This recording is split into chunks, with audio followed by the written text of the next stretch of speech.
প্রিয় দর্শক সকলকে স্বাগত জানাচ্ছি যারা রয়েছেন এই মুহূর্তে মিলেনিয়াম টেলিভিশন ইউএস এর সামনে আজকের আয়োজন বলার কথা বলবো অনুষ্ঠানে। দর্শক, বলার কথা বলবো অনুষ্ঠানে আজ আমরা কথা বলবো বাংলাদেশের সাম্প্রতিক বন্যা পরিস্থিতি নিয়ে এবং তার কারণ ও করণীয় এই শিরোনামে। দর্শক, আজকের এই বিষয়ে কথা বলবার জন্য আমাদের আমন্ত্রণে স্টুডিওতে অতিথি রয়েছেন এবং অনলাইনে আমাদের সাথে একজন অতিথি সংযুক্ত থাকছেন। চলুন আলোচনার শুরুতে আপনাদের সাথে পরিচয় করে দিই। আমার অতিথি হিসেবে স্টুডিওতে রয়েছেন আজকের জনাব শাহাবুদ্দিন শিকদার, সিনিয়র সাংবাদিক ও বাংলাদেশের একজন বিশেষজ্ঞ নদী বিশেষজ্ঞ, এবং আমাদের অনলাইনে যুক্ত হয়েছেন জনাব আমিরুল রসুল, যুগ্ম সাধারণ সম্পাদক, বাংলাদেশ পরিবেশ আন্দোলন বাপা। দর্শক, আজকের প্রসঙ্গ নিয়ে আপনারাও আমাদের সাথে থাকুন, মন্তব্য ঘরে আপনাদের প্রশ্ন আকারে মন্তব্য লিখুন। আপনাদের মন্তব্য প্রশ্ন নিয়েও আমরা আজকের আলোচকদের বিশেষজ্ঞদের কাছে আসতে চাই এবং তাদের মতামত শুনতে চাই। আপনাদের সকলকে স্বাগত জানাচ্ছি আজকের আয়োজন বলার কথা বলবো অনুষ্ঠানে।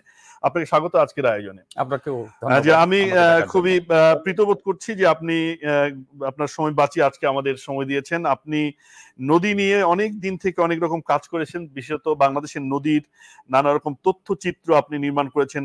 অসংখ্য শত শত তথ্যচিত্র নানা টেলিভিশনে এবং গণমাধ্যমে সেগুলো প্রকাশিত হয়েছে।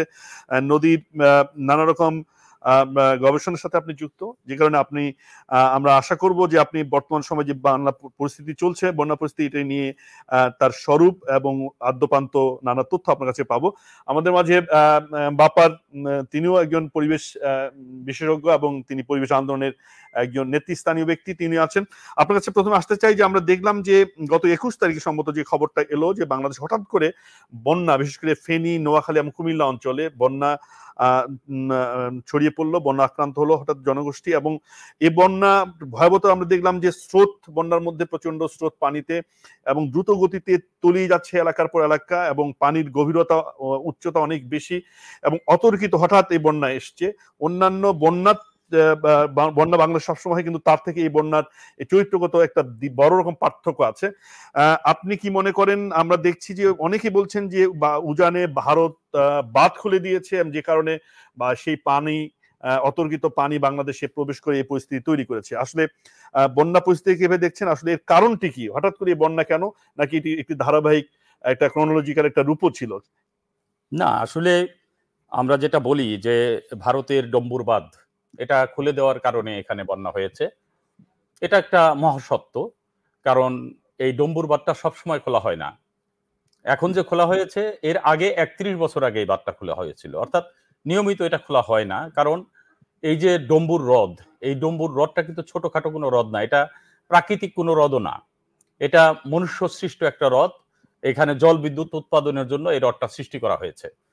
তো এই হ্রদের আকৃতি হচ্ছে, এটা কত বড় এটা বোঝা যাবে যে এটা 41 কিলোমিটার শুধু লম্বা।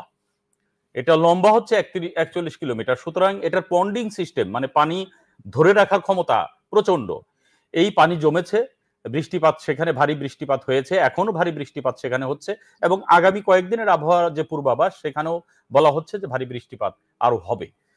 তো এখানে যে বিষয়টা, সেটা ডম্বুর বাঁধ খুলে দিলে বাংলাদেশে স্বাভাবিকভাবেই বন্যা হবে।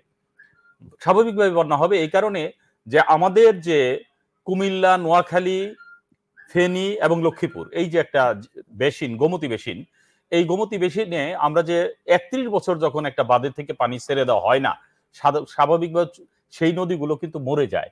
আমাদের গোমতী নদী এখন আর প্রমত্তা নয়, আমাদের মুহুরী নদী এখন আর প্রমত্তা নয়, ছোট ফেনী নদী এখন একেবারেই মরে গেছে।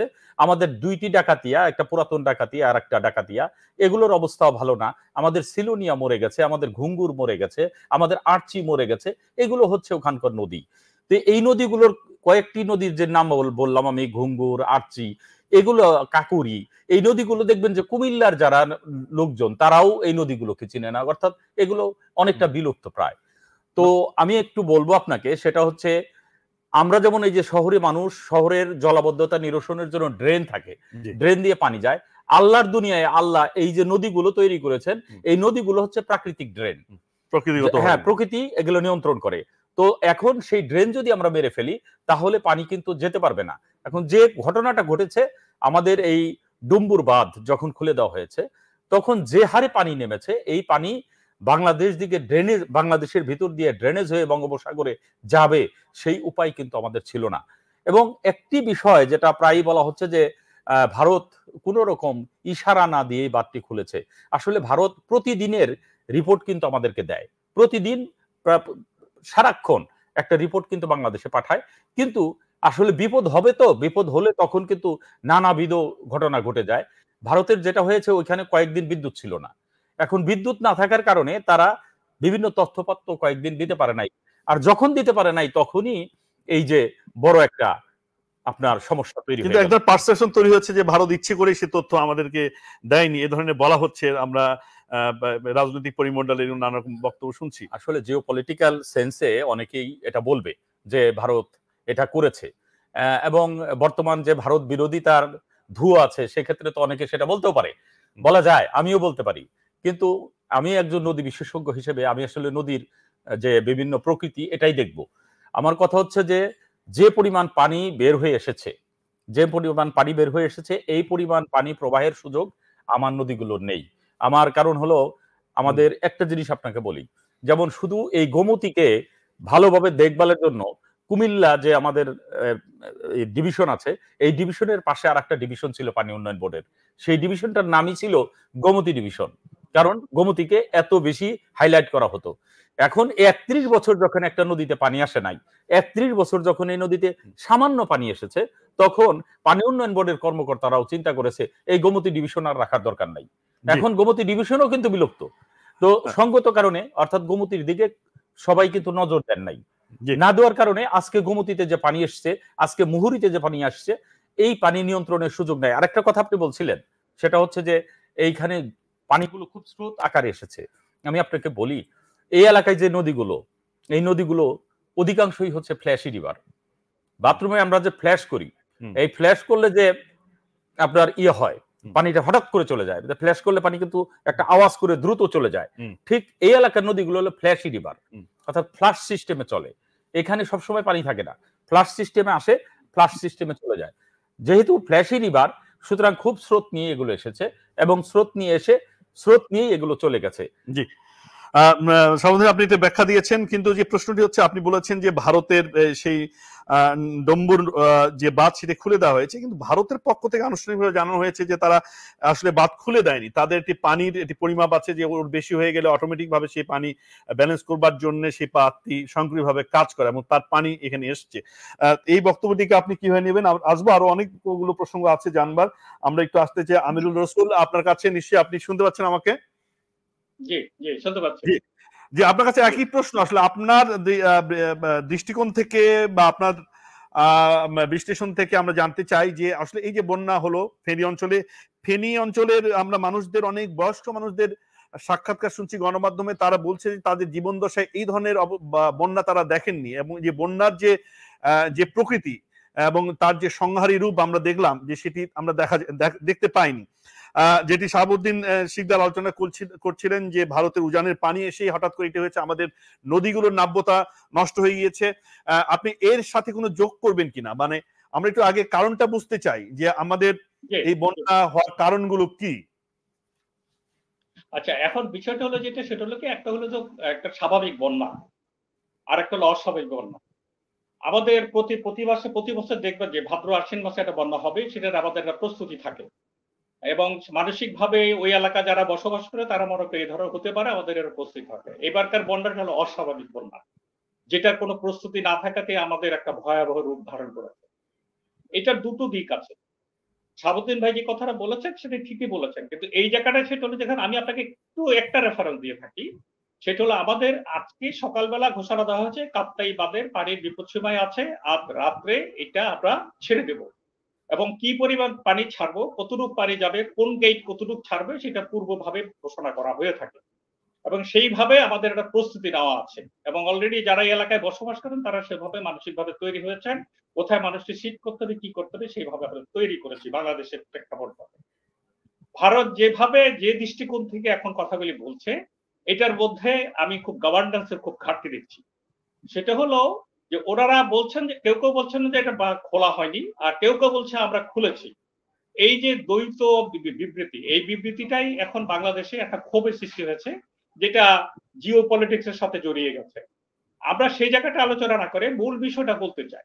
সেটা হলো যে ভারত যদি, যখন এই বৃষ্টিটা, এবার মৌসুমটা শুরু হয়েছে অনেক আগে থেকে, এবং সেই মৌসুমের কারণে যেই ওনাদের যে রিজার্ভার, সেই রিজার্ভার যে পজিশন, সেগুলি যদি আমরা বিশ্লেষণ করি তাহলে দেখা যাবে যে ওনারা ইচ্ছা করলেই যে এটা ছেড়ে দিবেন, এটা তারা বলা উচিত ছিল গত সপ্তাহে। আমরা তো বৃহস্পতিবারের থেকে আমাদের এই ডেঞ্জার জোনে আমরা চলে গিয়েছি। তার ১ সপ্তাহ আগে তাদের যে প্রস্তুতি যেগুলি বলা ছিল সেটা তারা ইচ্ছা করলে বলতে পারতো, যেটা তারা এখন বিদ্যুতের ঘাটতি অনশনের বিষয়গুলি বলে থাকে। এগুলি একটা কনফিউশন। এই কনফিউশনটাকে আমাদের বলা হয় যে আমাদের জয়েন্ট রিভার কমিশনের জায়গাটায় আলাপ করে ঠিক করতে হবে যে এই ভারতের সাথে আমাদের দ্বিপাক্ষিক আলোচনাগুলি কি হওয়া উচিত। সেটা হলো একটা বিষয়।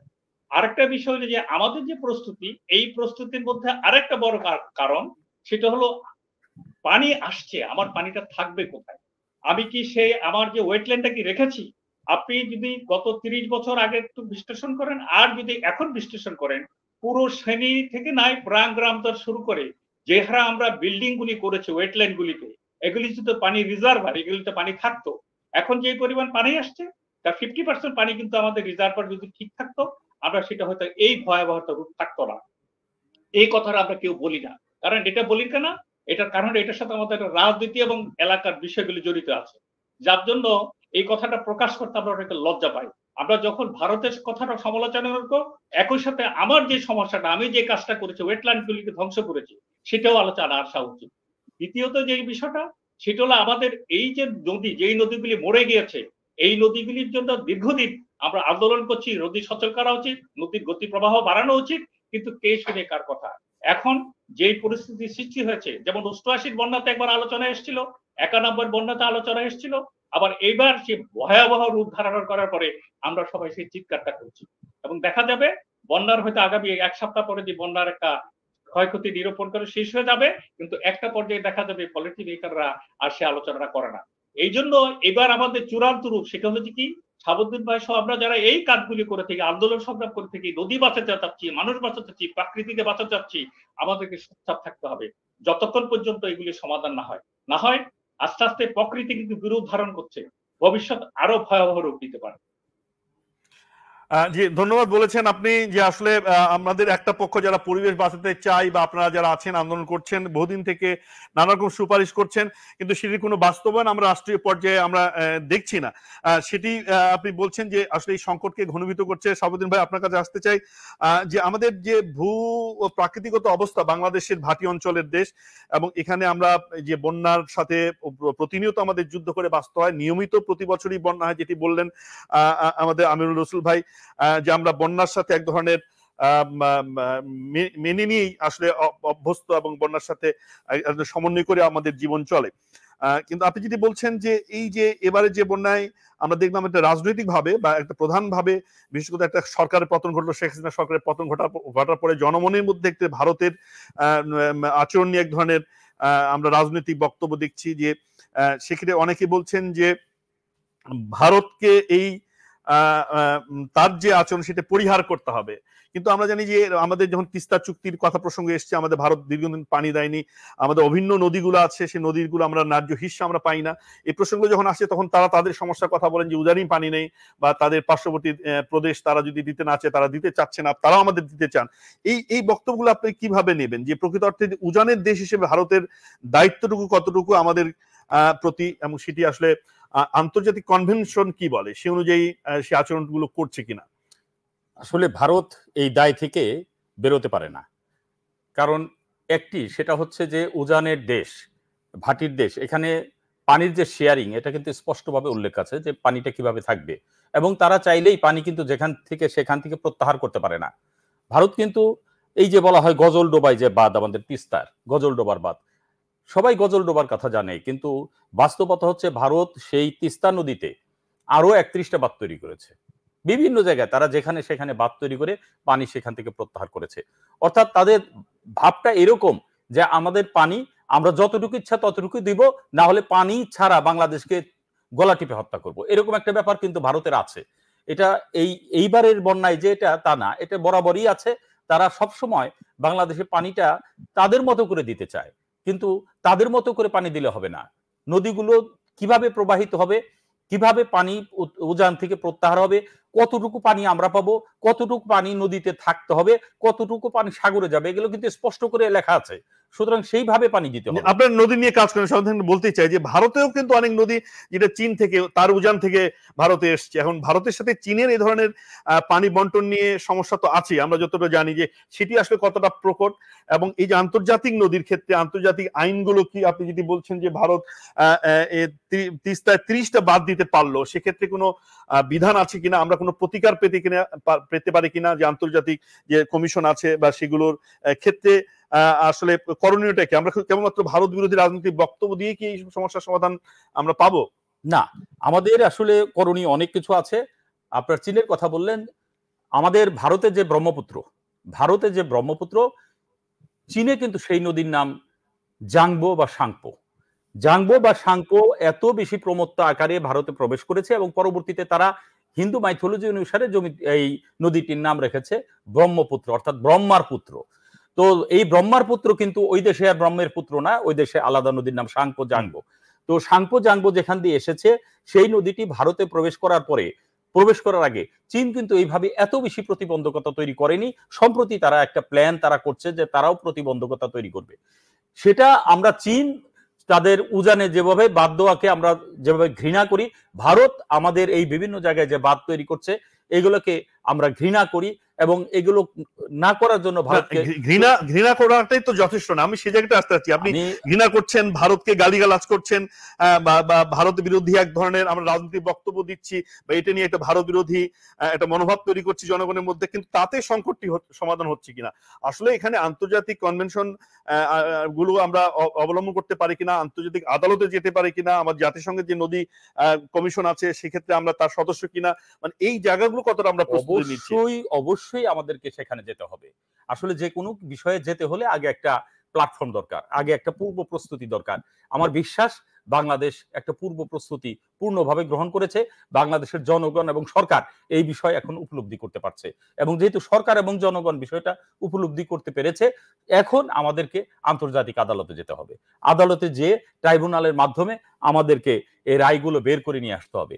কিন্তু তার আগে আসলে প্রতিবেশী দেশ তো, আমাদের আলোচনার মাধ্যমে যদি বিষয়টা সুরাহা করা যায় সেটা কিন্তু সবচেয়ে ভালো। আমি আপনাকে এই জায়গায় একটা সংখ্যার কথা বলে রাখি, সেটা হচ্ছে যে প্রথম বিশ্বযুদ্ধ চলে গেছে, দ্বিতীয় বিশ্বযুদ্ধ চলে গেছে, মানুষ বলে তৃতীয় বিশ্বযুদ্ধটা হবে পানি নিয়ে, এবং ইতিমধ্যেই কিন্তু সেই যুদ্ধ টুকরো টুকরো করে শুরু হয়ে গেছে।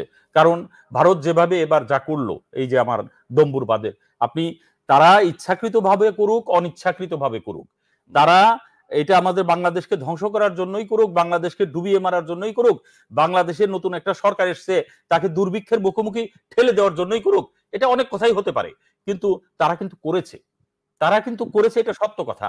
কিন্তু কেন করেছে এই আলোচনায় আমরা নাই যাই, কিন্তু এই আলোচনা মাঠে আছে। জি, তাদের না করে উপায় নাই, যে তাদের ওখানে তো বন্যা পরিস্থিতি তৈরি হয়েছে, ওইরকম বিষয় কিন্তু না।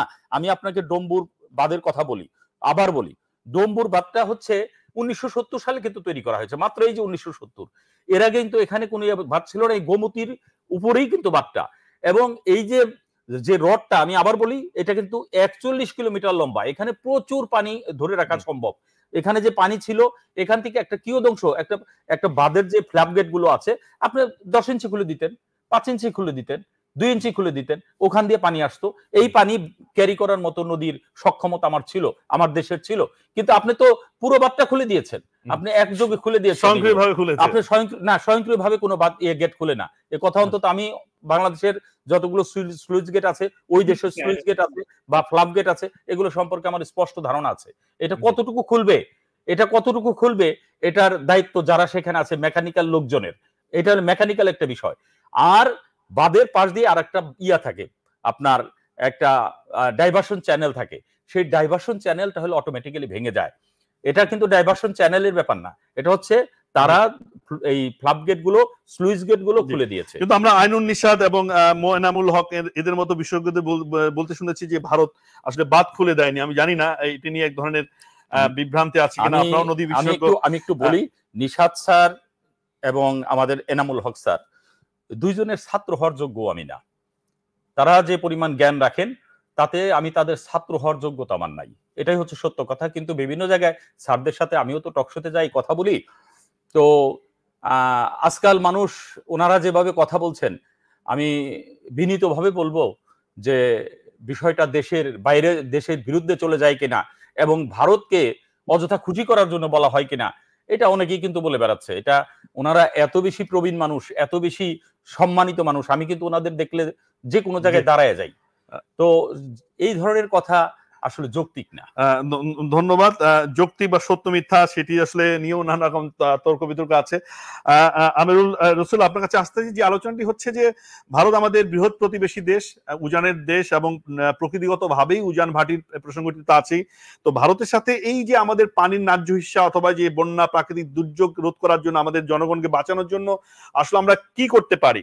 যে ভারতের দ্বিপাক্ষিক সম্পর্কের জায়গা থেকে এটি কি সমাধান আসবে, নাকি আমাদের আন্তর্জাতিক কোনো আদালত, আন্তর্জাতিক কোনো আইনের আশ্রয়ে যেতে হবে? আপনার পর্যবেক্ষণ কি? আমি খুব একদম স্পষ্ট ভাবে দুটো কথা বলি। একটা হলো যে ভারতের সবচেয়ে ওদের শত্রুমুখী দেশ হলো পাকিস্তান। আপনারা জানেন যে সিন্ধু নদী নিয়ে একটা বড় ঝামেলা তাদের ছিল। দ্বিপাক্ষিক আলোচনা যখন সমস্যার সমাধান হয়নি, বিশ্বব্যাংক সে সমাধান করেছে। আপনারা জানেন পাকিস্তানের তৎকালীন প্রেসিডেন্টের সাথে 67 সালে সেই চুক্তি হয়েছে, এবং অদ্যাবধি সেই চুক্তি তাদের যে কমিশন, সেই কমিশন কি করতে হবে, পানি প্রবাহ কতটুকু থাকবে, কে কতটুকু পানি পাবে, কোথায় কি ঝামেলা হবে, এবং এটা বোর্ডের কে কখন চেয়ারম্যান থাকবে নির্ধারণ করা আছে, এবং সেভাবে সেটা হয়েছে। গত 2023 সালে সম্ভবত তাদের একটা ঝামেলা শুরু হয়েছিল। খুব দ্রুততার সহিত তারা আবার সেটা বসে সিদ্ধান্ত নিয়ে সমস্যার সমাধান করতে পেরে। আমাদের দুর্ভাগ্য, আমরা বন্ধুপ্রতিম দেশ, ভারত যেরকম বন্ধুর কথা বলে আমরা সেরকম বন্ধুর কথা বলি, জোর দিয়ে বলি, কিন্তু আমাদের সমস্যার সমাধানটা হচ্ছে না। আপনারা জানেন যে একটু পিছনের দিকে যদি যাই, তাহলে ফারাক্কা নিয়ে যখন আন্দোলন শুরু হলো এবং পরবর্তী ফারাক্কার যে বিষয়গুলি নিয়ে আমাদের চুক্তি হলো, সেই চুক্তিগুলি তো আমরা বরখেলাপ করিনি, ভারতই করেছে, অথচ বন্ধুপ্রতিম দেশ, প্রতিবেশী দেশ, এবং যার পরিপ্রেক্ষিতে আমাদের উত্তরাঞ্চলে দেখা যে মরুকরণ শুরু হয়ে গেছে, আমাদের অবস্থাটা কোথায় চলে গিয়েছে। আমরা যখন তিস্তা ব্যারাজে চিন্তা করেছি, তখন তারা কিন্তু তাদের স্বার্থের দিকে তাকিয়ে হয়ে হাঁকাও শুরু করেছে, নানা আলোচনা শুরু করেছে, দ্বিপাক্ষিক আলোচনা করতে চাচ্ছে। অথচ গজলডোবা থেকে শুরু করে যে 33টা বাজারা দিয়েছে যৌথ নবীকরণের মধ্যে যে চুক্তি, সেটা তারা বরখেলাপ করেছে, আমাদেরকে একবার অবহিত করে না, এবং ফিজিবিলিটি স্টাডি রিপোর্ট আমাদেরকে দেয়নি। আমরা এই সমস্ত তথ্য ভিন্নভাবে নিয়ে থাকি। অর্থাৎ এই জায়গাগুলিতে যদি আমাদেরকে আসলে সুষ্ঠু একটা সমাধানের রাস্তা খুঁজে বের করতে হয়, প্রথম আমরা এখন প্রস্তাব দেব। ইতিমধ্যে জানেন যে আমাদের বর্তমান যে সরকার, ইন্টারিয়াম গভর্নমেন্ট, তারা এটা আলোচনার সূত্রপাত করেছে। যদি সেটা না হয়, তাহলে আমাদেরকে অন্য জায়গায় যেতে হবে। এটাকে ছাড়া করে জাতিসংঘের যে জায়গাটা অবশ্যই আমরা সেই জায়গাতে যেতে হবে, অথবা অন্য পক্ষকে নিয়ে আমাদেরকে বুঝতে হবে। কারণ এখন আমাদের পিঠ থেকে গেছে, আমরা এইভাবে আর চলতে পারবো না। কারণ এটা যদি না করতে পারি, আমি পূর্বে যে কথাটা বলেছি, তাহলে ভবিষ্যৎ আমাদের জন্য আরো ক্ষতি হবে। বন্যা শুধু ফেনী, শুধু এই বিভাগে হয়নি, ইতিমধ্যে সিলেটে শুরু হয়েছে, উত্তরাঞ্চলে শুরু হয়েছে। 11টা জেলায় আমরা বন্যার খবর পাচ্ছি। আমিরুল রসুল, যেটি হচ্ছে যে আমরা তো যৌথ নদী কমিশন একটা বড় প্রত্যাশার জায়গা থেকে আমরা করেছিলাম ভারতের সাথে। তো এই যৌথ নদী কমিশন আওয়ামী লীগের সরকারে হয়তো ভারতের সাথে তাদের একটি সুসম্পর্ক বজায় রাখার স্বার্থে তারা বেশি চাপ দিতে পারেনি ভারতকে, কিন্তু নতুন যে সরকার এসছে তাদের যে প্রত্যয় আমরা ব্যক্ত করতে দেখছি, তাতে যৌথ নদী কমিশনকে এটিকে আমাদের কার্যকর করা সম্ভব কিনা। আমি বলি, আমাদের যে একটা নদী কমিশন আছে, এইটা হলো একটা পানি বিআরডব্লিউটি এর আওতায়, সমুদ্র পরিবহন অধিদপ্তরের একটা উইং। এটা স্বশাসিত না, এরা অনেকটা গাইডেড, এদের অনেক সীমাবদ্ধতা আছে। অতএব এর কিছু করতে গেলে কোথাও না কোথাও এটা খবরদারি হয়। এটা হলো আমলাতান্ত্রিক জটিলতা এবং মন্ত্রণালয়ের জটিলতা। 2 নম্বর হলো যৌথ নদী কমিশনের কথা বলছি, ভারত বাংলাদেশের যে কমিশন করা হয়েছে, সেই কমিশনার আমার এখন মনে হচ্ছে এই কমিশন এখন যদি যে আলোচনাটা শুরু হয়েছে, এইটা যদি আসলে সত্যিকার অর্থে আলোচনাটা সূত্রপাত করতে পারে, হয়তো একটা ফর্মুলা বেরিয়ে আসবে, একটা সমীকরণ বেরিয়ে আসবে। এই সমীকরণ আমি জানি না, ভারতের নিজস্ব আভ্যন্তরীণ কিছু জটিলতা আছে, রাজনৈতিক জটিলতা, সেই জটিলতার কারণে এটা সমাধান হবে কিনা। আমার মনে হচ্ছে আমাদেরকে তৃতীয় পক্ষে যেতে হবে, হয় আমাদেরকে জাতিসংঘ যেতে হবে, অথবা চায়নার যেভাবে সমস্যার সমাধান করেছে আমাদের সেই জায়গাটায় যেতে হবে। আদারওয়াইজ এই সমাধান হওয়ার লক্ষণ নয় বলে আমার কাছে মনে হচ্ছে, কারণ আমরা গত 34 বছর সেটা করতে পারি। জি, ধন্যবাদ আপনাকে শাহাবুদ্দিন ভাই। আপনি এর সাথে কোনো যোগ করবেন কিনা যে আসলে যৌথ নদী কমিশনের যে আমাদের আছে সেখানে এই সমস্যা সমাধান হবে কিনা, আর যদি না হয় আন্তর্জাতিক আদালত বা আমাদের জাতিসংঘ বা তৃতীয় কোনো পক্ষের কাছে যাব। আমাদের দেখেছি যে বাংলাদেশের সমুদ্রের একটি বড় একটি ন্যায্য হিস্সা আমরা কিন্তু পেয়েছি, সেটা আদালতের মধ্য দিয়ে, আদালতের রায়ের মধ্য দিয়ে। এরকম কোনো সুযোগ আছে কিনা যে আসলে আমরা ক্ষতিগ্রস্ত হিসেবে আমরা কোনো তৃতীয় পক্ষ বা আদালতে যেতে পারি? না, যৌথ নদী কমিশনের কথা বললেন, এটা যৌথ নদী কমিশন একটা ইন্ডিপেন্ডেন্ট বডি, এটা ঠিক আছে, কিন্তু ভারত থেকে যে মাপের অফিসারকে যৌথ নদী কমিশনে দেওয়া হয়, আমি খুব দুঃখ পাই যে বাংলাদেশ সরকার কিন্তু যৌথ নদী কমিশনে খুব জুনিয়র কাউকে দেয়, যার জন্য বাংলাদেশ পার্টির যে যৌথ নদী কমিশনের যে মেম্বার, সে ভারতের যে মেম্বার তাকে সার করে দাঁড়ায় থাকতে হয়। যেমন বর্তমানে বাংলাদেশে যে যৌথ নদী কমিশনের বাংলাদেশের মেম্বার আছে, সে হচ্ছে 2005-এ নিযুক্ত পানি উন্নয়ন বোর্ডের একজন ইঞ্জিনিয়ার, এই 2005, তার নাম তুহিন সাহেব। তো তুহিন সাহেবের ব্যাপারটা হচ্ছে যে সে সম্প্রতি এই এসি পদে পদোন্নতি পেয়েছে, আর ভারতে যাকে দেওয়া হয়েছে সে এডিশনাল সেক্রেটারি পদমর্যাদার অফিসার। নদী কমিশনে নদী বিশেষজ্ঞ থাকবার সুযোগ আছে কিনা? অবশ্যই থাকার সুযোগ আছে, এবং নদী বিশেষজ্ঞ টাইপের অনেক জাদ্রেল কাউকে এখানে দেওয়া উচিত, যে শুধু নদী বিশেষজ্ঞ না, সাথে সাথে আইন জানবে, আন্তর্জাতিক আইনগুলো, কনভেনশন জানবে, এইরকম কাউকে দিতে হয়। কিন্তু তা না দিয়ে ছোট একটা লোককে বসায় রাখা হচ্ছে, অর্থাৎ কোনো মতে যে ভারত যা করবে, ভারত যে সমস্ত জিনিস চাপাই দিবে, সেই সমস্ত জিনিসের ভিতরে স্বাক্ষর করবে, এরকম একটা ব্যাপার। তো আমি যেটা, আপনি যে প্রশ্ন করেছেন সে প্রশ্নে ফিরে যাই, সেটা হচ্ছে যে এই যৌথ নদী কমিশন দিয়ে কিছু হবে না, কারণ এখানে গত এই বাংলাদেশ স্বাধীন হওয়ার পর থেকে এই পর্যন্ত ভারতের সাথে এটার অর্জন শূন্য। এবার তো একটা নতুন সরকার এসছে, যে নতুন সরকার এসছে, স্ট্রাকচার চেঞ্জ করতে হবে। যৌথ নদী কমিশনে কাকে দিতে হবে এগুলো আগে চিন্তা করতে হবে, সিনিয়র কোনো লোককে দিতে হবে। আজকেই যে দেখেন আমাদের পানি সম্পদ মন্ত্রণালয়, এই যে আমাদের এই আন্দোলনের, এই পানি নিয়ে, নদী নিয়ে আন্দোলনের, পরিবেশ আন্দোলনের যে একজন নেত্রীকে সেখানে কিন্তু বসানো হয়েছে। এইরকম যে কোনো সরকার আসে, এইরকম মাপের লোককে যদি সেখানে বসানো হয়, তাহলে আলটিমেটলি তার সাথে আমার মতবিরোধ অনেক কিছুই থাকতে পারে, কিন্তু তখন কিন্তু কিছু কাজ হবে। আপনি কোথা থেকে একজনকে ধরে এনে দিলেন যে পানিও চিনে না, নদীও চিনে না, যে নদীর যে প্রকৃতি সেগুলো বুঝে না, এরকম একজনকে এনে বসাই দিলেন, তাহলে তো নদী কি হবে না। তো আজকে আমি যে আসল কথাটাই যেতে চাই, সেটা হচ্ছে মামলায় যেতে হবে, মামলায় যেতে হবে, আন্তর্জাতিক আদালতে মামলায় যেতে হবে। যেভাবে আমরা সাগরের হিস্সা আদায় করেছি, আমাদের সেইভাবে নদীর হিস্সা, পানির হিস্সা এগুলা দেখো। কিন্তু মামলার ক্ষেত্রে তো আসলে যে আমাদের আইন সম্পর্কে ধারণা রাখতে হবে, এবং আমাদের প্রমাণ, নানা রকম সাক্ষ্য এবং আমাদের অধিকারের প্রশ্নটি নিশ্চিত করতে হবে, সেগুলো বিষয়ে আমরা কতটা প্রস্তুত বা সেই প্রস্তুতি নিয়ে এগোতে হবে। আমরা আসবো, আলোচনায় আছি দর্শক, আপনাদের নিয়েই। আমরা একটু ছোট্ট বিরতিতে যেতে চাই, বিরতির পর আবারও সাথে করে ফিরতে চাই আজকের আলোচনায়। যাচ্ছি বিরতিতে। মা, আমি ড্রাইভে আছি, পরে কল করছি। ব্যস্ততা, একাকিত্ব।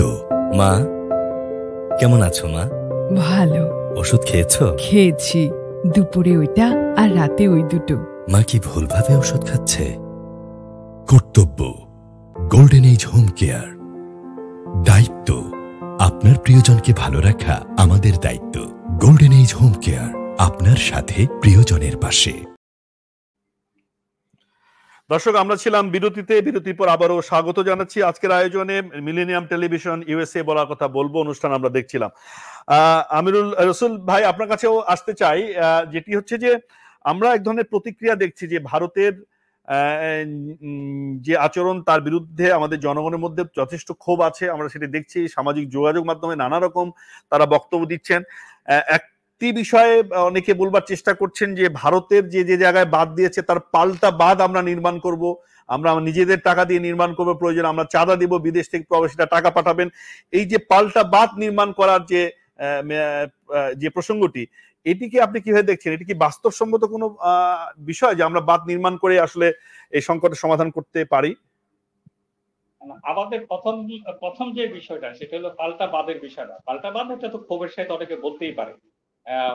পাল্টা বাদ দিয়ে যে আসলে সেটা কি সমস্যার সমাধান হবে, আমাদের সেই ফিজিবিলিটি স্টাডি আমাদের নাই, এটা স্বীকার করতেই হবে আমাদের।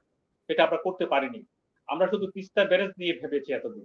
এখন সময় এসছে আমাদের কি করণীয় সেটা ঠিক করা, এবং এটার জন্য একটা কমিশন তৈরি করা। সেই কমিশন দিয়ে বাংলাদেশের ভবিষ্যৎ, এই নদী, এই সমস্ত পানির প্রবাহ, এগুলি ঠিক রাখার জন্য এবং ফ্লাড এরিয়া জোনগুলিকে কিভাবে কাজ করতে হবে সেই ব্যাপারে আমাদের কমিশন করা ছাড়া এই করে কোনো একটা চিন্তা করা ঠিক হবে না, কারণ আমাদের ফিজিবিলিটিটা খুব জরুরি এটা আমাদের জন্য। ২ নম্বর যে বিষয়টা, সেটা হলো যে আমাদের বর্তমান যে অবস্থাটা, যেটা শাহাবুদ্দিন ভাই বলেছেন, আমাদেরকে কিন্তু আসলেই শেষ পর্যন্ত একটা আদালতে যাওয়া ছাড়া কোনো বিকল্প থাকবে না। কারণ ভারত যা শুরু করেছে তাতে আপনি আপনার ন্যায্য হিস্সা পাওয়ার কোনো সম্ভাবনা নেই। এবং এই জায়গাটাই আমাদের এখন অন্য বন্ধু খুঁজতে হবে, যাদেরকে দিয়ে হয়তো আমাদের আরো একটা শক্তি অর্জন করতে হবে। এটার সাথে ইতিমধ্যে আপনারা জানেন কেউ কেউ কথা বলা শুরু করছে আন্তর্জাতিক জায়গাটাকে থেকে। আমরা মনে হয় সেই বন্ধুদের সাথে নিতে হবে। আর যে বিষয়টিতে আলোচনা হয়েছে, আমাদের কি ইয়ে আছে, জ্ঞান আছে কিনা, দক্ষতা আছে কিনা। আমাদের প্রচুর লোকজন গড়ে উঠেছে, যারা প্রচুর গবেষণা করে, প্রচুর আইনের কাজ করে, এবং এই বিষয়গুলি যখন লেখালেখি করে আপনি দেখবেন যে আমাদের জগদ্দল যেগুলি বসায় রেখেছে ওগুলি ওই অফিসের পিয়ন হবার যোগ্যতা না। অতএব আমাদের মনে হয় যে বিশেষজ্ঞ মহলকে দিয়ে এই যৌথ নবীকরণের জায়গাটায় বসাতে হবে, সেই জায়গাটাকে ঢেলে সাজাতে হবে, এবং সেটা সাজানোর ফলেই কিন্তু দেখবেন আমরা রেজাল্ট পাবো। জি, আপনি যৌথ নদী কমিশন নিয়ে কথা বলছেন। বাংলাদেশে একটি নদী কমিশন আছে, সেটি নিয়ে একটু কথা বলতে চাই। যে শাহাবুদ্দিন ভাই বলছিলেন যে ফেনী, কুমিল্লা, নোয়াখালী অঞ্চলে যে অসংখ্য নদী ছিল, ছোটখাটো নদী, গত 31 বছর বা 50 বছরে সেটি ভরাট হয়ে গেছে, যে কারণে যে পানি যেটি ভারত ছেড়ে দিয়েছে সেই পানিটি প্রবাহিত করবার যে সক্ষমতা হারিয়ে ফেলেছে, অর্থাৎ নদীগুলো মরে গেছে, এবং অনেক নদীর নাম মানুষ জানে না। আমরা বাংলাদেশের নদীর সংখ্যা কয়টি এটি নিয়ে নানা রকম বিতর্কের মধ্যে আছি। একটি নদী কমিশন, একটা বিগত নদী কমিশন ডক্টর মঞ্জুর চৌধুরীর নেতৃত্বে একটি তালিকা প্রকাশ করেছিল, এবং নদীগুলোকে বাঁচানোর ক্ষেত্রে এক ধরনের পদক্ষেপের কথা বলা হয়েছিল। তো নতুন যে সরকার এসছে তাদের উদ্দেশ্যে আপনার কি বক্তব্য, যে আসলে নদী কমিশনকে কিভাবে কার্যকর করা যায় এবং তাদের সামনের কাজগুলো কি হতে পারে? ধন্যবাদ। ভালো বিষয় আপনি তুলে এনেছেন। আমি একটা গবেষণা প্রতিষ্ঠানের ফেলো, সেটা river and delta research centre. তারা সারা দেশে নদ নদী, খাল, বিল সমস্ত একটা গবেষণা শেষ করেছে, এবং সেটা প্রকাশনার পথে। সেটা আমরা আমাদের যে নদী কমিশন আছে তাদেরকে আমরা সহায়তা করতে পারি। ইতিমধ্যে তাদের সাথে আমাদের আলোচনা হয়েছে এটা নিয়ে। আরেকটা হলো আমাদের যে নদী কমিশন যেটা আছে কমিশন, এটার একদম পরিপূর্ণভাবে পরিবর্তন করতে হবে। এই সমস্ত লোক দিয়ে এটা চলবে না, কারণ এটা হলো একটা পলিটিক্যাল উইলের মতো অবস্থা। যখন যা বলবে সেটাই করবে। এদের কোনো জগদ্দল পাথর হিসেবে বসে আছে, এদের কোনো ক্ষমতা নেই। আমাদেরকে একটা ইন্ডিপেন্ডেন্ট বডি করতে হবে, যাকে স্বাধীন সাহিত্যভাবে সে কাজ করতে পারে। এবং যেটা বললাম যে আমাদের যে বিশেষজ্ঞ আছে তার একটা অ্যাডভাইজারি কমিটি এদেরকে নিয়ে করলে আপনি দেখবেন যে আমাদের যে নদী কমিশনটা আমরা তৈরি করেছি সেটা খুব সচল হবে এবং কাজ দেবে। কারণ কিছু কিছু জায়গায় আমরা যখন কথা বলি, ওনারা যখন বসেন তারা কোনো উত্তর দিতে পারে না, কারণ তাদের এই ব্যাপারে কোনো কাজ নেই। আর নদীর সংখ্যা বলেছেন, নদীর সংখ্যা তো বিদ্যুৎ হবেই, কারণ আমরা কয়টা নদী আছে এটা জেলা প্রশাসককে তালিকা করে দেওয়ার জন্য বলছি, আমরা কোনো বিশেষজ্ঞকে বলিনি। আমরা যদি জাস্ট এটা, আমাদের এখনো যাদের বয়স 70, 80, 90 কোটা, শাহাবুদ্দিন ভাইকে ভালো করে বলবেন, তাদেরকে যদি জিজ্ঞাসা করেন যে আপনার পিছনে কি ছিল, উনি বলবেন নদী ছিল। অথচ ওখানে এখন ওখানে বিল্ডিং, তাহলে কি নদী ছিল? একটু যদি গবেষণা করি, আর যদি আমরা একটু পুরনো কাগজ পরে বেঙ্গল যে অথবা ব্রিটিশ জিনিসগুলি ঘাটাঘাটি করি, আপনি সহজেই সে নদীর নামগুলি পাবেন, যেটা আমরা পেয়েছি। জি, ধন্যবাদ শাহাবুদ্দিন ভাই। আমরা দেখেছি যে নদী দখলের একটা মহা সমারোহে নদী দখল করা হয়েছে বিগত সরকার এবং তার আগের সরকারগুলো আমলেও, এবং সেই নদী থেকে অবৈধভাবে বালু যে ব্যবসা সেটি উত্তোলন বন্ধ হয়নি, নদীগুলোকে মেরে ফেলা হয়েছে। আমাদের ঢাকার যে আশেপাশের নদীগুলো নিয়ে অনেক আন্দোলন হয়েছে, আমাদের পরিবেশ আন্দোলন বাপাত পক্ষ থেকে আমরা দেখেছি যে অনেক আন্দোলন হয়েছে, কিন্তু প্রকৃত অর্থে কোনো ফল আসেনি। এবার যে নতুন সরকার, আপনি কি কতটা আশাবাদী যে তারা এই পদক্ষেপটা নেবে, নাকি একইভাবে তারা সেই কায়েমি স্বার্থ দ্বারাই পরিচালিত হবে, বা তাদের স্বার্থের বাইরে কিছু করতে পারবে না? কি মনে হয় আপনার? আসলে বর্তমান সরকারের বয়স 20-22 দিন, 20 দিন কিংবা 22 দিন এই সরকারের বয়স, কিন্তু তারা তো সংস্কারের কথা বলছে, তারা আরো বেশি সময় থাকবে, বেশি সময় দিতে হবে তাদের। এত কম সময় আমরা তাদের কাছে এত প্রত্যাশার বহর আমাদের এত বেশি, তো ঠিক আছে আমাদের 20-22 দিনে তাদের রকম সকম বোঝা আমাদের পক্ষে সম্ভব নয়। আমাদেরকে তাদের সময় দিতে হবে, একটা গ্রেস পিরিয়ড দিতে হবে, তারপর তাদের কাছে চাপ প্রয়োগ করতে হবে। তো আমার বিশ্বাস এই নদী নিয়েও তারা বিভিন্ন সংস্কারমূলক কাজ করবে। আপনি এর আগে একটি আলোচনা করছিলেন, আমাদের আমির রসুল ভাই কথা বলছিলেন নদী রক্ষা কমিশন। এই নদী রক্ষা কমিশন আমি ওয়াটার সেক্টর নিয়ে সারাদিনই ব্যস্ত থাকি। আমি হয় পানি উন্নয়ন বোর্ড, নাহলে BIWTA, নাহলে BIWTC, নাহলে চট্টগ্রাম পোর্ট, পায়রা পোর্ট, মংলা পোর্ট, এই জায়গা দিয়ে ঘোরাফেরা করি। তো এই পুরোপুরি জায়গায় আমাদের নদী রক্ষা কমিশনকে আমি অত্যন্ত শ্রদ্ধা করি, কিন্তু এই লোকজন দুষ্টুমি করে এই নদী রক্ষা কমিশনকে কি বলে জানেন? নদী রক্ষা কমিশন বলে নরক। নরক কেন নরক বলে? কারণ তারা এই পর্যন্ত যন্ত্রণা ছাড়া কিছু সৃষ্টি করতে পারে নাই। যন্ত্রণা সব জায়গায় এত বেশি চিঠি এই নদী রক্ষা কমিশন থেকে যে কোনো জায়গায় একটা প্রজেক্ট গ্রহণ করে পানি উন্নয়ন বোর্ড, যে কোনো জায়গায় বিআইডব্লিউটিএ, বিআইডব্লিউটিসি, চট্টগ্রাম পোর্ট, পায়রা পোর্ট, তখন সেখানেই তারা একটা চিঠি দিয়ে একটা জঞ্জাল পাকিয়ে ফেলে। এছাড়া তারা বেশি কিছু করতে পারছে না। নদী রক্ষা কমিশনকে আরো শক্তিশালী করতে হবে। আপনি নদী রক্ষা কমিশন করবেন, অথচ সেখানে নিয়ে আসবেন একজন সরকারের পুরাতন আমলা, আপনার সেখানে মেম্বারগুলোকে নিয়ে আসবেন পুরাতন আমলা, আপনার সেখানে কাদেরকে নিতে হবে? সেখানে আমি নাম বলাটা ঠিক হবে না, কিন্তু এই জাতীয় লোককে নিতে হবে। আপনি সেখান থেকে বুয়েট থেকে রিটায়ার্ড প্রফেসর নিয়ে আসেন, যারা নদী নিয়ে কাজ করেছে, যারা এই যে আমাদের আমিনুর রসুল ভাইদের মতো মানুষকে হায়ার করে নিয়ে আসেন, আমাদের আইনুন নিশাত স্যারের পা ধরে নিয়ে আসেন যে স্যার এক বেলা অন্তত আসবেন। আমাদের এই যে বর্তমান যে রিজওয়ানা হাসান ডক্টর, ইনাদের মতো আজকে যে পানি সম্পদে দেওয়া হয়েছে, ইনাদের মতো লোককে, এরকম আরো অনেক লোক আছে, ইনাদের যে কোনো একজনকে এখানে এসে কয়েকজনকে বসিয়ে দিতে হবে। তারপর পানি উন্নয়ন বোর্ড থেকে রিটায়ার্ড যে সমস্ত অফিসার গুলো আছে, বড় বড় অফিসার, তাদের অনেকেরই কৃতিত্ব আছে, দক্ষতা আছে, তাদের কাছে এনে তাদের কাছ থেকে বিভিন্ন তথ্য পাত্র এগুলো সংগ্রহ করতে হবে। তাহলে এই নরক নাম পরিবর্তন হবে এবং নদী রক্ষা কমিশন আসলে উজ্জ্বল একটা ভাবমূর্তি সৃষ্টি করতে পারবে। আমি যে কথাটা আপনি বলছিলেন যে আমরা এইভাবে কি করতে পারি, আমরা সেই দিকে যাই। যে আমাদের বলা হচ্ছে যে ঢাকার চারপাশের 4 নদী। আপনি কি জানেন ঢাকার চারপাশের 4টা নদীর হত্যার জন্য সরকার দায়ী? কোন সাধারণ মানুষ দায়ী, কিন্তু সবচেয়ে বেশি দায়ী হচ্ছে সরকার। কোন সরকার? মানে সরকার নাকি? না, আওয়ামী লীগ সরকার, বিএনপি সরকার, জামাতের সরকার, আর এই তত্ত্বাবধায়ক সরকার বা উপদেষ্টা পরিষদ না, সকল সরকার। কিরকম আমি বলি, আমাদের এই ঢাকা শহরে 13,50,000 ঘনমিটার পয়ঃবর্জ্য তৈরি হয় মাসে। 13,50,000 লক্ষ মেট্রিক টন 50,000 আপনার মেট্রিক টন আপনার তৈরি হয়, পয়ঃবর্জ্য তৈরি হয়। এই যে পয়ঃবর্জ্য তৈরি হয়, এই পয়ঃবর্জ্যের ভিতরে আমাদের যে এই যে একটা পয়ঃবর্জ্য শোধনাগার আছে, সেখানে কতটুকু সংশোধন করা যায় জানেন? মাত্র 50,000 মেট্রিক টন। তাহলে আর বাদ বাকি 13 লক্ষ ঘন মেট্রিক টন এটা কিন্তু শোধন করা যাচ্ছে না। অপরিশোধিত অবস্থায় সেটা কোথায় যাচ্ছে? সেটা যাচ্ছে ঢাকার চারপাশের নদীতে। আজকে এই যে ডিএনডি, ঢাকা নারায়ণগঞ্জ ড্যামরা যে একটা প্রজেক্ট আছে, ডিএনডি প্রজেক্ট, এই ডিএমডি প্রজেক্টের আমাদের একটি মাত্র পাম্প হাউস ছিল। সেই পাম্প হাউস বাদ দিয়ে এখন কিন্তু 4টা পাম্প হাউস করা হচ্ছে। 4টা হাউস ওই আপনার ইয়াতে থাকবে, ড্যামরায় থাকবে, আপনার আমাদের ওই যে ওইদিকে শ্যামপুরে থাকছে, এই বিভিন্ন জায়গায় আদমজিতে থাকছে। এখন এই 4টা দিয়ে যে পরিমাণ অপরিশোধিত আপনার কেমিক্যাল ওয়েস্ট, আমি পরিষ্কার বলবো এগুলো কেমিক্যাল ওয়েস্ট, এই কেমিক্যাল ওয়েস্ট নদীতে যা পড়বে, আপনি বিশ্বাস করেন আমাদের এই অপরিশোধিত যত পানি, এই পানি গিয়েই আমাদের বুড়িগঙ্গা, আমাদের ধলেশ্বরী, আমাদের এই যে ওর নাম কি যে নদী শীতলক্ষা, তুরাগ, বালু, এগুলো চলছে। আপনি এই অপরিশোধিত পানি এই নদীতে ফেলা বন্ধ করে দেন, এগুলো শুকিয়ে যাবে। কারণ এগুলোর উৎসমুখ বিকল্প কি? মানে নদীতে না নিয়ে একটু বলছি, এগুলোর উৎসমুখ ইতিমধ্যে আমরা নষ্ট করে ফেলেছি। আমাদের বুড়িগঙ্গার যে উৎসমুখটা, সেটা হচ্ছে সেই টাঙ্গাইলের যমুনা রিসোর্টের পাশ দিয়ে বয়ে আসা একটা নদী, আপনার ওইটার নাম হচ্ছে নিউ ধলেশ্বরী। তো নিউ ধলেশ্বরী থেকে পানি আসতেছে পুংলি থেকে পানি আসতেছে তুরাগ হয়ে পানিটা ঢাকায় পড়ছে। এবার আসেন, আপনি সেই নিউ ধলেশ্বরীকে আপনি একটা প্রকল্প গ্রহণ করেছিলেন, আমার পানি উন্নয়ন বোর্ড একটা প্রকল্প গ্রহণ করেছিল।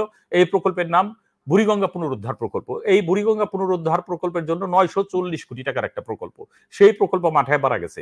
পরে সেই প্রকল্পকে সংশোধন করে আরেকটা প্রকল্প 1100 কোটি টাকার গ্রহণ করা হয়েছিল। সেই 1100 কোটি টাকার প্রকল্প কিন্তু বাস্তবায়িত হয় নাই, টাকা কিন্তু সব নষ্ট হয়েছে, কিন্তু সেই প্রকল্প বাস্তবায়ন হয় নাই। আমার সেই নিউ ধলেশ্বরী, সেই পুংলি, সেই আপনার বালুন, তুরাগ, এগুলোতে পানি নাই, আমার বুড়িগঙ্গায় পানি নাই। এখন যদি পানি আনতে হয়, তাহলে এগুলোকে কি করতে হবে? আপনি সবচেয়ে শঙ্কার বিষয় হচ্ছে আপনি 944 কোটি বা 1100 কোটি টাকা প্রকল্প গ্রহণ করছেন, ভালো কথা, কিন্তু আপনি টাকা দিচ্ছেন বছরে 50 কোটি। তো আপনি যদি 50 কোটি টাকা দেন, আপনি 50 কোটি থেকে নদীর উৎসমুখটা একটু খুললেন, অপটেকটা খুললেন, খোলার পরে পরবর্তীতে যমুনা থেকে বালু সেটা ভর্তি হয়ে গেল, আবার পরবর্তী বছর আপনি 50 কোটি দিলেন, আবার ওইটুকুই করা হবে, সেটা আসলে বালি হয়ে যায়। সময় দেন আমাকে। আমি বারবার সরকারকে বলেছি, প্রত্যেকটা সরকারকে বলেছি, শত্রু হয়ে গেছি সরকারের, যে দেখেন আপনারা যদি বুড়িগঙ্গায় সত্যিকার অর্থে পানি আনতে চান তাহলে একটা কাজ করেন, এই 944 কোটি টাকা থেকে একসঙ্গে অন্তত 500 কোটি টাকা দিয়ে দেন, একসঙ্গে এই পুরো এলাকা আপনার খনন করা হোক, পুরো এলাকায় বাই এনি মিনস, যেখানে ডেজার দিয়ে পারে, যেখানে কোদাল দিয়ে পারে, যেখানে যেভাবে পারে, এক্সকাভেটর দিয়ে পারে, এইটা কেটে দিয়ে বের করে দেওয়া হোক, তাহলে হয়তো পানি আসবে। এবং আপনার সেই নিউ ধলেশ্বরীর মুখে একটা সিল ট্র্যাপ করতে হবে, সেই সিল ট্র্যাপের মাধ্যমে যে ওখানে বালুটা আসবে সেটা তুলে ফেলতে হবে, তাতে সারা বছর আপনারা স্বচ্ছ সুন্দর পানি হবে। এবং তখন আমাদের এই বাকল্যান্ডের পাশ দিয়ে সুন্দর বুড়িগঙ্গা নদী বয়ে যাবে, আমি আপনি সেখানে যে এগুলো গবেষণা ফিজিবিলিটি রিপোর্ট তো আছে, আপনারা এগুলো কাজ করেছেন, এগুলো গবেষণার শেষ নাই, রিপোর্টেরও শেষ নাই, বাস্তবায়নের শেষ আছে। আসবো আমরা আলোচনার শেষ দিকে। আমিরুল রসুল ভাই, যেটি হচ্ছে যে আমরা নতুন সরকার পেয়েছি, যে পুরাতন গ্লানি দুঃখ কষ্ট সব ভুলি আমরা দেশকে সামনের দিকে নিতে চাই, সে প্রত্যয় অঙ্গীকার ঘোষণা করা হচ্ছে। আপনি একজন পরিবেশ কর্মী হিসেবে আপনারা কি এই যে নতুন সরকারের কাছে, অথবা নতুন সরকার তো হয়তো তাকে চলে যেতে হবে, যে নির্বাচনের মধ্য দিয়ে পরবর্তী সরকার আসবে, তার আগে আপনারা পরিবেশকে রক্ষা করার জন্য কোনো সমন্বিত কোনো পদক্ষেপ নিতে হবে, এরকম কোনো সুপারিশ আপনারা যারা কাজ করছেন সবাই একসাথে হয়ে দিতে পারেন কিনা, বা এরকম কোনো ভাবনা আপনাদের আছে কিনা? আপনি খুব ভালো প্রশ্ন উত্থাপিত করেছেন। আমরা ইতিমধ্যেই সরকারকে যেই জায়গাগুলিতে আমরা কাজ করি পরিবেশ সংক্রান্ত বিষয়ে এবং এটার সাথে আর্থিক ব্যবস্থাপনা, আমরা দুটো প্রস্তাব রেখেছি। একটা প্রস্তাবে আমরা কাজ করছি, আমরা হয়তো আগামী সপ্তাহে আমাদের প্রস্তাবনা জমা দেব। আর একটা প্রস্তাবে আমরা বলেছি প্রত্যেকটা উইং এ ট্রান্সফোর্স করতে হবে, এবং ট্রান্সফোর্স করে একটা শ্বেতপত্র প্রকাশ করে সেটাকে দিয়ে একটা পরিকল্পনা করতে হবে। কারণ এটা তো অরাজনৈতিক সরকার, তারা সংস্কার করে এই প্রস্তাবনাগুলি শুরু করে দেওয়া যাবে কাজ। পরবর্তী সরকার যারা আসবে এটা তারা ধারাবাহিকভাবে এই কাজগুলি করতে পারে, এবং সেটা সূত্রপাত করার জন্য আমরা অনেকগুলি প্রস্তাবনা তৈরি করেছি। এই নদ নদীর ব্যাপার, পরিবেশ সংক্রান্ত বিষয় সহ সবকিছু, বর্জ্য ব্যবস্থাপনা থেকে শুরু করে, এটা আবার বাংলাদেশ পরিবেশ আন্দোলন আগামী সপ্তাহের মধ্যে এই সরকারের কাছে প্রস্তাবনা জমা দেবে। জি, সেটি অন্যান্য যারা পরিবেশ সংগঠনগুলো আছে তাদের বৃহত্তর মতামতের প্রতিফলন ঘটবে কিনা, আমরা চাচ্ছি যে এরকম একটি জাতীয় ঐক্যমত্য আমাদের পরিবেশ সংক্রান্ত। এই বিষয়গুলি সমস্ত পরিবেশ সংগঠনের সাথে কথা বলেছি, সবাই আমাদের সাথে একমত হয়েছে, এবং একটা যৌথ কর্মী বাহিনী, এটা বিশেষজ্ঞ মহল এগুলি নিয়ে কাজ করছে। ধন্যবাদ আপনাকে আমিরুল রসুল ভাই, আপনার আমাদের সময় দেওয়ার জন্য। আমরা আলোচনার একেবারে শেষের দিকে শাহাবুদ্দিন শিকদার ভাই, আপনাকে, আমি যেহেতু একদম দুর্গত এলাকা আছি, একটা বাণী একটু দিতে চাই। আমাদের এখন ফেনী থেকে শুরু করে যে এলাকাগুলিতে এখন দুর্গত এলাকায়, এখানে একটা সমন্বয়হীনতা আছে। এটার একটা দ্রুত সমন্বয় দরকার, একটা বডি দরকার যার তত্ত্বাবধান যার মতো আসছে এবং যার মতো যাচ্ছে, একটা হরিলুটের অবস্থা শুরু হয়েছে, এটা আরো বিশৃঙ্খলা সৃষ্টি হবে। এটা একটা। 2 নম্বর হলো, সেটা হলো কি ডিস্ট্রিবিউশনের জায়গাটায় একটা উইং অথবা সেনাবাহিনী, যেহেতু এখন আমাদের অন্য ব্যবস্থাপনাটা গুলি এখনো ঠিক মতো দাঁড়ায়নি, সেনাবাহিনীর তত্ত্বাবধানে ডিস্ট্রিবিউশন গুলি শুরু করে এগুলি করতে হবে। 3, অনেকে পানির জার নিয়ে আসছেন, এগুলি ক্যারি করা খুব কঠিন। আমি আজকেও বলেছি যে জানি না এই ট্যাবলেটটা এখন পাওয়া যায় কিনা, পানি বিশুদ্ধকরণ ট্যাবলেট, এই ট্যাবলেটটা খুব দ্রুততার সহিত দিতে হবে। 3, পানি হয়তো আগামী 2-3 দিনের মধ্যে কমে আসবে, তখন একটা একদম ড্রাস্টিক্যালি একটা স্টাডি করে কি করণীয়, পরবর্তীতে ক্ষতি হয়েছে সে কাজটা করতে হবে। জি, ধন্যবাদ আপনাকে চমৎকার পরামর্শ দেওয়ার জন্য। আপনি আসলে অকুস্থল থেকে আমাদের সাথে যুক্ত হয়েছেন, এই জন্য আপনাকে বিশেষভাবে ধন্যবাদ জানাচ্ছি। শাহাবুদ্দিন ভাই, যেটি হচ্ছে আমরা বন্যা নিয়ে শুরু করেছিলাম, হ্যাঁ বন্যার তো এখন দুর্যোগের মধ্যে আছে একটি বিশাল জনগোষ্ঠী, প্রায় 30 লক্ষ মানুষ, তো তাদেরকে আমরা নানা রকম ত্রাণ নিয়ে যাচ্ছি, যেটি বলছেন যে কিন্তু এখানে সমন্বয়হীনতা আছে, এবং যেহেতু নতুন একটি সরকার অন্তর্বর্তীকালীন সরকারের মধ্যে আছে, একটি পরিস্থিতির মধ্যে আছে, ফলে সরকারি টুলস গুলো অপারেট করছে কিনা ঠিক মতো সেটা নিয়ে নানা রকম প্রশ্ন আছে। আপনার কোনো সাজেশন আছে কিনা এই ক্ষেত্রে, যে এই ত্রাণ তৎপরতা বা অকুস্থলে সাধারণ মানুষের পাশে দাঁড়ানোর ক্ষেত্রে যেখানে দুর্যোগ হবে সেখানে সমন্বয়হীনতা থাকবেই, এটাও একটা অলংকার। কিন্তু মানুষ, আমাদের বাংলাদেশের মানুষ যে হারে ছুটে যাচ্ছে, আমি আশ্চর্য হচ্ছি যে ছাত্ররা ছুটে যাচ্ছে, শিক্ষকরা ছুটে যাচ্ছে, সেনাবাহিনী ছুটে যাচ্ছে, নৌবাহিনী ছুটে যাচ্ছে, সবাই ছুটে যাচ্ছে, এবং ছুটে গেলে সেখানে সমন্বয়হীনতা একটু সৃষ্টি হবে, এটা স্বাভাবিক। কিন্তু মানুষ তো যাচ্ছে এবং মানুষ সহযোগিতা করছে, এই সহযোগিতা সরকার সেখানে একটু নিয়ন্ত্রণ করতে পারে। আমি আমাদের সেনাবাহিনীকে অনুরোধ করব, একটু সমন্বয় করে দেওয়ার জন্য, যারা যাচ্ছে তাদেরকে একটু সমন্বয় করে, যে এক জায়গায় যেন সবাই না পায়। দেখা গেল ঢাকা থেকে লোকজন যাচ্ছে, সব এক জায়গায় দিয়ে চলে আসে। দুর্গত অঞ্চলে আমাদের সেনাবাহিনী যদি একটু একজন দুইজন সিপাহীর সাথে দেয়, আমাদের সেনাবাহিনীর পোশাককে এদেশের মানুষ খুব শ্রদ্ধা করে, তাহলে এক দুইজন করে যদি এক একটা টিমের সাথে দিয়ে দেয়, তাহলে কিন্তু জিনিসটি আরো সুন্দর হয়। এবং সেটা যদি করা হয় তাহলে সমন্বয়হীনতা থাকবে না। এবং আমি বিশ্বাস করি যে বিশাল একটা দুর্যোগ আমাদের উপরে নেমে এসেছিল, আমরা সেই দুর্যোগকে অন্তত কিছুটা মোকাবেলা করতে পারছি। এবং একটা আশার বাণী শুনিয়ে দেই, আমাদের মুসাফুর ক্লোজারের ফ্লাপ গেট খুলে দেওয়া হয়েছে, আমাদের চরবাগাদির ওখানে কিছু খুলে দেওয়া হয়েছে, আমাদের বিভিন্ন জায়গায়, এবং আমাদের মুহুরী প্রজেক্টের গেটগুলো খুলে দেওয়া হয়েছে। এবং খুলে দেওয়ার প্রেক্ষিতে আমাদের পানি কিন্তু খুব তাড়াতাড়ি এখন চলে যাচ্ছে। আজকে পানি অনেকটাই কমেছে এবং আগামীকাল থেকে পানিটা কমে আমাদের সড়ক মহাসড়ক গুলো জেগে উঠবে এবং সেই সাথে আমরা এই বন্যাটা মোকাবিলা করতে পারবো, আমরা পাবো আবার এক শান্তির জনপদ। অসংখ্য ধন্যবাদ শাহাবুদ্দিন সিকদার ভাই আপনাকে আমাদের সময় দেওয়ার জন্য, এবং জনাব আমিরুল রসুল ভাই আপনাকেও ধন্যবাদ। ভবিষ্যতে আবারও এই ধরনের আয়োজনে আপনাদের পাবো, সাথে আমাদের মিলেনিয়াম টেলিভিশনের দর্শকদের সাথে আপনাদের দেখা হবে সেই প্রত্যাশা জানিয়ে, যারা দর্শক শুনেছেন, দেখেছেন, মন্তব্য করেছেন, সকলকে ধন্যবাদ জানিয়ে শেষ করছি। সময়ের অভাবে আসলে মন্তব্য আমরা সেভাবে পড়তে পারলাম না, ভবিষ্যতে আমরা পড়বো, আমাদের অনুষ্ঠান দেখবেন সামনের, সেই আশাবাদ ব্যক্ত করেই আমন্ত্রণ জানিয়ে শেষ করছি। ভালো থাকুন, শুভরাত্রি। ধন্যবাদ শাহাবুদ্দিন ভাই, দেখা হবে ঢাকায় আসলে। ধন্যবাদ আমিরুল রসুল ভাই, ধন্যবাদ।